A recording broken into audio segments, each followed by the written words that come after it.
e bettere nde e wasde heɓade nde no way fof ma won hen ko mbaɗɗen e sinno ko sago tawa ene ɓuri ɗo yaaje kono won hen ko jubbuɗen no foti fof beele bandiraɓe ganda holi o sagata cembolemo mo ganduɗa gollima golle payodinde ɗe ganduɗa majjata mayata to diine to enɗam to tijaniya to leñol to ha e banggueji goɗɗi kala hen ɗo darino darde makko feeñi hen enen fof ko en seedeji so tawi en mbi holi Alaji Abou Ndiaye mbiɗen o yi aduna ko ñande 5 lewru jeego ɓiire hitande ujunere e temedde jeenayi e capanɗe jeetati ɗo e wuuro men Madina Gounass woni le 5 6 mois 1980 ɗo e leegal Madina centre taw ko e wuuro men Ango Malago jinnaɗo makko gorko wiyete ko Mamadou Oumar Ndiaye o ɓuri andirede noon ko Gumalo ko baɗɗo almudagal no feewi walla mbiyen mo cubballo ceerno sabu hakkude Gouloumba e Madina hakkude Madina e Missira o waɗi ɗo taaɓe kewɗe tawde ko gollande jiyaɗo Allah o Allah yoɓimo jofdi kono Alaji Abou Ndiaye jinnaɗo makko debbo wiyete ko sohna Maymuna Gueye won noon wiyoɓe mo Gueyel lasli mabɓe kamɓe ɗiɗo foof ko horndolde hayso tawi ba makko yummum jeeya ko Barmacci oɗo Abou Ndiaye to banggue jangde Qur'ana no ɓiɗɗo julɗo foof so tawi dañi duuɓi 7 nane e jangde kankone Allah waɗanimo ɗum nde o heeɓi duuɓi makko 7 o dalna o nanna jangde o waɗa e juuɗe laaɓɗe ceniɗe hono ceerno Moussa Issa Sow mo ganduɗa ko kañum jangguinanno ngal ɗo tedduɗal ɗon ɗo leegal Mousdalifa en keeɓi nande on ceernajo wiide Abou hayso heɓani bindi o heeɓi neyti kono kadi min Moussa Issa mbiɗa teski Abou ko ɓumnuɗo ɓernde e ɗumunnomo woni ɗo no eɗen gandi ɗum ɗon tan ceerno ma so seeɗanimama ɗum tan eɗen mbiya ɓernde ɓumde yoni duwaw eɗen ñaago Allah kala ko wawno dañde toon yo Allah fandinanmo ɗum to banggue golle ɓamtare taw ko golle keeriɗe Alaji Abou guila fini o finiri ko yidde wonde e yidde wadde galle e yidde foftinde jinnaɗo o to banggue jogogol galle e hirande e gueɗe mbaɗe noon ko ganduɗen mo ko gandirmoɗen tan ko suka dariɗo yidde firtude e wawde wadde hunde e foftinde jinnaɗo ha ko ɗum saabi e duuɓi makko pamɗuɗi o immani golle caggal nde woppi jangde o waɗi golle kewɗe e nder gonete wuuro guila e ungol machine aji ha e yeygol defte o uɗi machine ɗo ɗo leegal Mousdalifa ha to leegal Nasrullahi eɗen ciftoro defterdu nde o yeyanno ɗo galle kebunkoɓe no funnage juma ɗo tawi somi yejitani ɗum defterdu elle ko ceerno men ceerno Amadou Baro en mbanno ɗum ɗo fof ko golle kolloje wonde ko yidde firtude e yidde darnade e yidde dañde hunde adda e galle bamum to banggue jangde Pulaar e tongat Alaji Abou fuɗɗi e jangde Pulaar ko guila hitande ujunere e temedde jeenayyi e capanɗe jeenayyi e joyyi ha hitande ujunere e temedde jeenayyi e capanɗe jeenayyi e jeeɗiɗi ɗiɗo duuɓi kala o waɗi ɗum ko e nder jangde Pulaar ɗo e wuuro men Madina Gounass kono koye hitande ujunere e temedde jeenayyi e capanɗe jeenayyi e jeenayyi nden Allah addi ɗo Mamadou Samba Diop murtuɗo jangguini ɗo haralde wonde fayida kanko Alaji Abou Ndiaye o jeeya ko e nden haralde saabu o duumima e juuɗe on koyen abbo e lebbi 4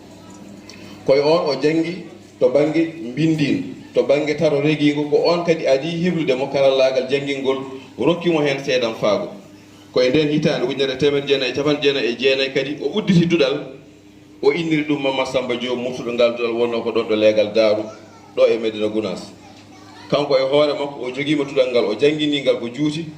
ko sakkiti ko kadi musidɓe makko hewɓe ndewi hen koyno Amadou Samba Lo en Ousmane Sow en duɗal ngal ene wuuri ha hande ɗo ko teddungal e yidde e gonka gonno ko guila e cukagu ɗum wuuri ha e hakkude mabɓe ha e ñillugue hande gue kala ganduɗo Alaji Abou ene andidimo e fedde anniye goto ɓe ganduɗa ko sehilaɓe makko sen kaali anniye goto noon en ciftorat hen musidɗo makko sehil makko jiiɗo makko kala ganduɗo Alaji Abou ne andidiɓe hono ceerno Baboy Tall eɗe ñaago Allah yo Allah ɓuuɓamo to won to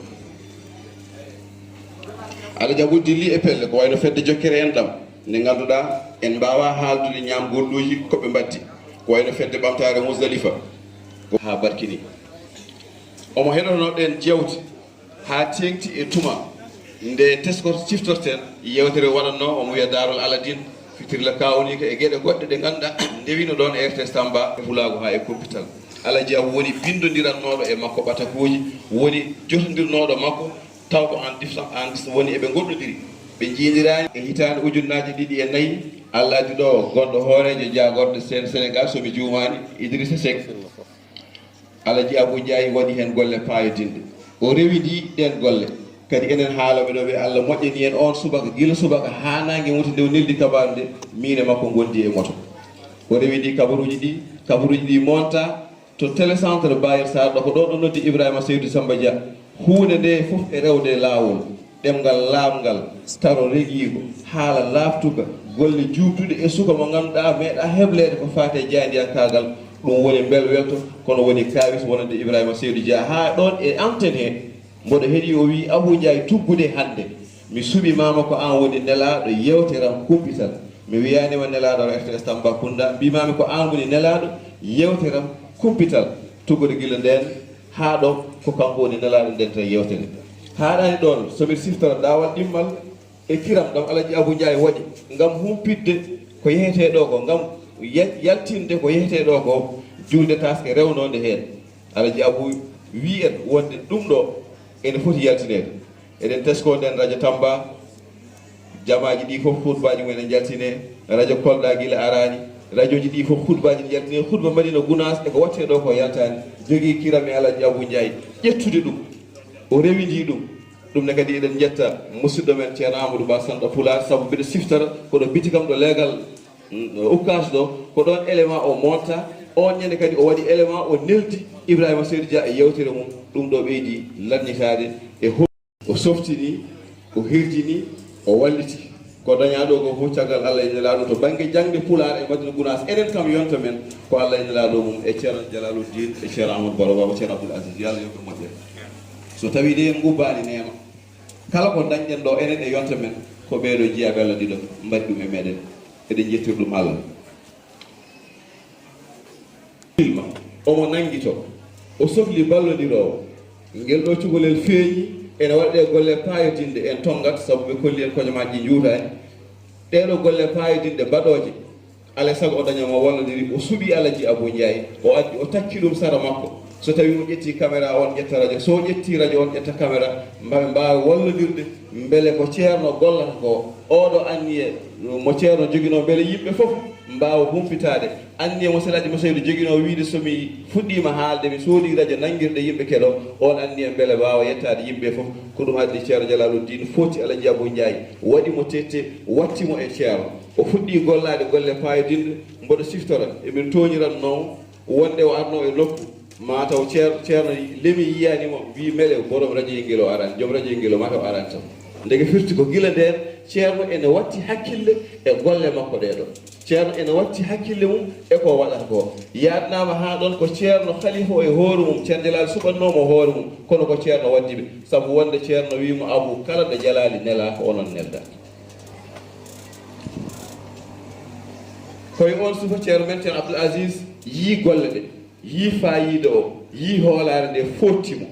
hettimo kono noon Alaji Abou ko nunɗuɗo saabu eɗen ciftora walla eɗen tesko kala élément mo Alaji Abou waɗatno ko adi nde omo yaltina élément o so windi ha o gasni so ceerno Abdoul ɗo o jooɗoto yeeso mum o tara so ala ɗo o nodda ɗum téléphone o tarana ɗum no anni yi waɗirde ni wadde eɗen mbawi wiide ceerno Abdoul Aziz ene jeeya e hebluɓe mo ko fate jayniyankagal saabu wiyannomo ittu ɗum ɗo taƴ ɗum ɗo ɓeydu hen ɗum ɗo so waɗama hen ɓuuri ngarɗude o waɗirano on wiiri ni so yalti bandiraɓe fof mbiya hay yartuguel ɗo cukalel dade laftude haala belka e fayida kewɗo gonɗo hen o ko ɗum ɗo wonno ɗum ha ñande wotere ceerno Abdoul Aziz wimo Alaji Abou Ndiaye hankkadi caggal hande kala ko jiiɗa ene foti habrede e ngalɗote dental mi yamirima ya yaltin ɗum sans ko aɗa namdito kam saabu mi hoolima hakkille ma mi hoolima neɗɗagal ma ndeke oɗo o heeɓi on garade e ceerno ceerno Abdoul Aziz ko ɗum kadi sa wi ceerno Abdoul Aziz fooɗimo nowimo ha to RTS waddimo e monsieur Babacar Diagne wimo ngelɗo cukalel ɓooyi gollanade on duuɓi kewɗi e yellitare on joɓani mo jimmi ko ƴettamo o golloɗo e gollote radio hankkadi hayso tawi o gollima e so o gollaki o jeeye e jeeyaɓe ngo radio Babacar Diagne ƴettimo e ballal mawɗo men gonnoɗo Kolda Souleymane Diak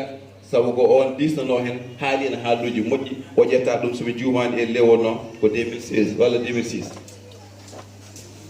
Alaji Abou waddi e ceerno ɗanle payodinde guila e nder leydi Sénégal Mali Gambie Mauritanie ɗanle e nder ɓundu ferlo ala fuladu ala fof ɗo ceerno yaɓɓuno tawi o yaɓɓani ene jeeya ɗanle ɗe mbawɗen hen simdude o yaadi e ceerno ɗanngal Afrique central gila Bamako ha Gabon ha Congo Kinshasa Baraja ha ɓe garti leydi Côte d'Ivoire ha ɗo e leydi Sénégal caggal ɗum koye hitande ujunnaji ɗiɗi e sappo e tati somi juumani 2013 o yeehi waɗoyde noon ɗanngal ɓurgal mawdude ngal holɗum juuroyade annabi o sallllahu alayhi wa sallam o yeehi Makkatul Mukarram